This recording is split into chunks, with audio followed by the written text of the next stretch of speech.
A whopping 3,900 pounds despite having a slide out, so pretty darn light. A 24-foot couples camping carpetless Amerilite with a slide out here at Haylett RV of Coldwater, Michigan.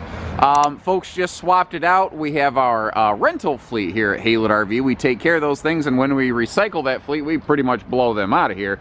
And said, you know, we don't need a new camper, but you guys made it affordable to the point that we can't say no. This thing is not perfect. There is some rear wall damage. It had a leak back there. It looks like it's been since sealed. However, we're going to take a look at that first and foremost so that we can get that out of the way. So here's the thing. Is this thing perfect? No. Is it expensive? No. So let's get the scary stuff out of the way first, shall we? Since that's probably going to be the thing that, you know, you're going to want to know about before we get too far along.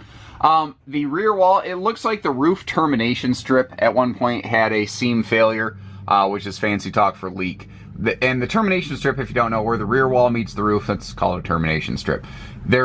Has been some water down this rear wall. You can see how that rear panel right there was compromised a little bit. It looks like it was maybe a little more involved over here in the bathroom, but here's the funny thing.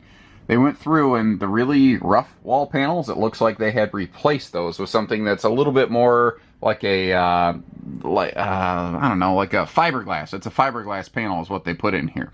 So, is it perfect? No. Is there anything here that stops you from camping? Also no. You know, that's the thing. There's nothing really scary here. Like, you can see there's a little discoloration on the floor from where that water was there, but until, like, this is still solid, you have to step way back in there, and it starts to get a little soft. So, I mean, it's not bad, but if that's spooky, if that's a disqualifier for you, I totally get it. That's why I went out of my way to talk about that first. I'm not going to hide things from you here at Haylett RV of Coldwater, Michigan. That is not what we do. That's the training and pedigree I was given. That's just the culture of our store. So, if you're still with us, you're saying, okay, well, for the right money, I'd be interested. And that's the thing, is that when we see stuff like that, we take it into account, and we're going to make sure that someone else's problems do not become yours, and we're going to leave you enough room in the budget. If you wanted to go through and repair this stuff, you'd be able to without being, you know, absolutely buried into this thing. So, what are we looking at? We've got it's a classic kind of layout. When slide outs first started kind of creeping into campers, this is one of the floor plans that started gaining popularity because it gave us a nice walking space here. It opened up the floor plan. And neat little thing is that this has jealousy style windows, which are tilt open windows, and they're triple panel jealousy windows, which is pretty darn nice. This is a carpetless floor plan, so we're going to be easy cleaning. Did I mention that? I don't know. I can't keep track of, I've done so many videos rapid fire lately, I can't remember what I've said, what I haven't said. It is an open concept floor plan, but it is made for couples camping first. However, you do have a privacy curtain. If you're going to utilize the dinette and the sofa as guest sleepers, you do have the ability to do so. The front bedroom area, like the rest of the camper, it is simple, but effective. I mean, it gets the job done. You pack some clothes into the thing, you go outside, you have a good time. That's really what this one's made for. And another thing that's nice is this one does have some good campside window coverage, so that if you want to, when you're sitting here having breakfast, be able to look outside, see what's going on, hear the William Tell overture, and watch the squirrels and the chipmunks in the morning.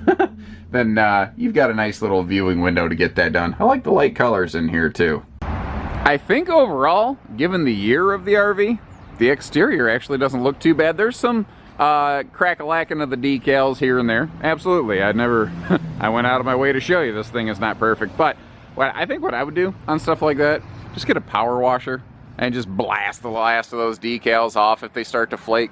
And what's funny is the RV then is just kind of plain up front, but it looks clean, you know, instead of looking all kind of flaky. It just looks smooth, and it really weirdly enhances it. I've seen a lot of people do that a lot of times in RVs, and it's always looked good to me.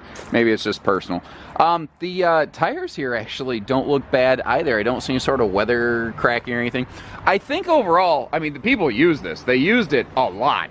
But I do think they tried to really take care of it. This is not a advanced series of camper. It was never built to be the biggest, bestest thing when it was brand new, and unfortunately I think that just showed its colors a little bit. Now you can see above that spare tire, there's a spot here There's a little like pock mark on the wall. Looks like Woody Woodpecker had his way with this thing. That is just a surefire sign that they had a bike rack on the back of this camper. If you don't get those things really strapped down really tightly, the handlebars will kind of wiggle and jiggle and jostle and bang against the back of the trailer a little bit. Obviously, it's, again, not hurting the trailer, it's just cosmetic, but you deserve to know about it. And that's the kind of people we are at Haylett RV. We're going to make sure that you are absolutely shot straight to the best of our ability. Short of that, you know, awning looks good.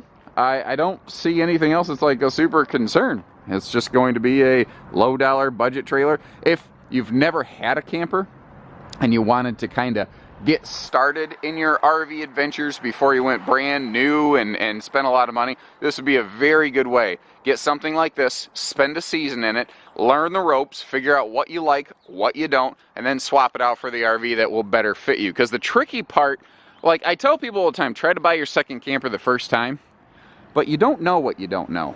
And this is a good way to find out. So give us a call, we'll get you rolling. Take care, stay safe, have fun, and happy camping, everyone.